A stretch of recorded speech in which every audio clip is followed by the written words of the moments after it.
அனைத்து இந்திய அண்ணா திராவிட முன்னேற்ற கழகத்தினுடைய வடசென்னை வடகிழக்கு மாவட்ட கழகம் மற்றும் பெரம்பூர் மேற்கு பகுதி கழகத்தின் சார்பிலே நடைபெறும் இந்த அனைத்து இந்திய அண்ணா திராவிட முன்னேற்ற கழகம் என்றாலே பேரறிஞர் பெருந்தகை அண்ணா அவருடைய 116வது பிறந்த நாள் விழாவை கொண்டாடும் அருகதை தமிழகத்திலேயே அனைத்து இந்திய அண்ணா திராவிட மற்றும் கழகத்திற்கு மட்டும்தான் உண்டு என்றால் அது மிகையாகாது. ஏனெனில் கழகத்தினுடைய நிறுவன தலைவர் பேரறிஞர் அண்ணாவின் மேல் பற்றும் பாசமும் விசுவாசமும் கொண்டவர். திராவிட முன்னேற்ற கழகத்தினுடைய அனைத்து தலைவர்களும்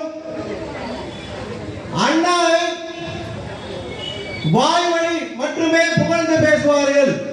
ஆனால் நம் கழகத்தை தோற்றுவித்த நம்முடைய கழகத்தினுடைய நிறுவன தலைவர் நம் இதே தெய்வம் டாக்டர் பாரத ரத்னா புரட்சி தலைவர் எம்ஜிஆர் அவர்கள் தான் ஆரம்பித்த நம்மை எல்லாம் வழிநடத்தி கொண்டிருக்கின்ற நம்மை எல்லாம் கட்டி காத்துக் கொண்டிருக்கின்ற இந்த கழகத்தினை பேரறிஞர் அண்ணாவினுடைய பெயரையே தன்னுடைய கழகத்திற்கு வைத்துள்ளார் என்றால் பேரறிஞர் அண்ணாவின் மேல் புரட்சி தலைவருக்கு இருந்த பக்தியும் விசுவாசமும் நன்கு அறியும்.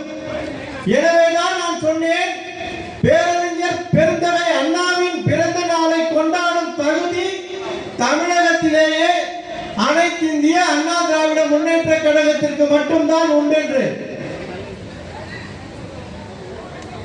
என்னை போன்ற வயது கொண்டவர்கள் புரட்சி தலைவர் எம்ஜிஆர் புரட்சி தலைவி அம்மா அவர்களை கண்டவர்கள். ஆனால் பேரறிஞர் அண்ணா அவருடைய புகழையும் பெயரினையும் நாம் எவ்வாறெல்லாம் உணர்ந்தோம் எனில் நம்முடைய நிறுவன தலைவர் புரட்சி தலைவர் எம்ஜிஆர் அவர்கள் அவர் மேல் அண்ணா அவர்கள் மேல் வைத்திருந்த பாசம் ஒன்றுதான் நாம் எல்லாம் அறிந்த ஒன்று. பேரறிஞர் பெருந்தகை அண்ணா அவர்கள் உலக அளவிலேயே திராவிடத்திற்கு சாட்சி, தமிழுக்கும் சாட்சி என்று சொல்லுவார்கள். அவரை பற்றி மிகுந்த அளவிலே பேசிக்கொண்டே போகலாம். ஆனால் நாம் எல்லாம் அறிந்த ஒன்றே ஒன்று என்னவெனில் நம்முடைய கழகத்தினுடைய நிறுவன தலைவர் புரட்சி தலைவர் எம்ஜிஆர் அவர்கள் பேரறிஞர் அண்ணாவின் மேல் பாசமும் பற்றும் வைத்துள்ளார். ஆகவே நாம் எல்லாம் பாசமும் பற்றும் வைத்துள்ளோம் என்பதுதான் உண்மை. எனவே புரட்சி தலைவர் அண்ணா வழியில் நடந்தார்.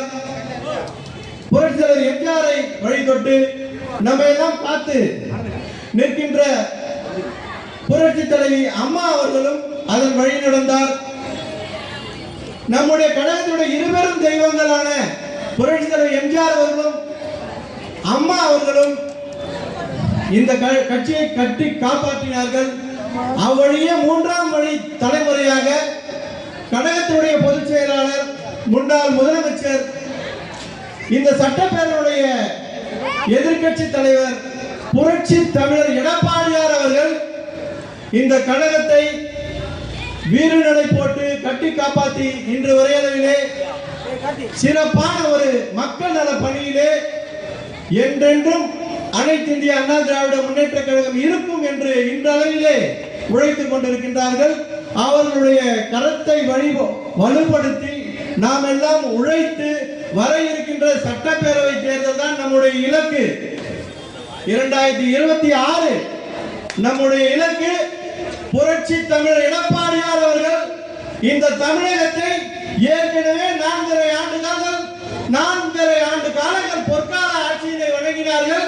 அந்த பொற்கால ஆட்சியை கழகத்தின் இருவரும் தெய்வங்கள் புரட்சி தலைவர் எம்ஜிஆர் புரட்சி தலைவர் அம்மா வழியில் 2026 முதலமைச்சரான இருக்கையில் அமர்ந்து இந்த தமிழகத்தை வழிநடத்த வேண்டுமாய் கேட்டுக்கொண்டு நான் நாம் எல்லாம் அவருடைய கரத்தினை வலுப்படுத்த வேண்டும் என்று இந்த பொதுக்கூட்டத்தின் வழியாக நான் கேட்டுக்கொள்கின்றேன்.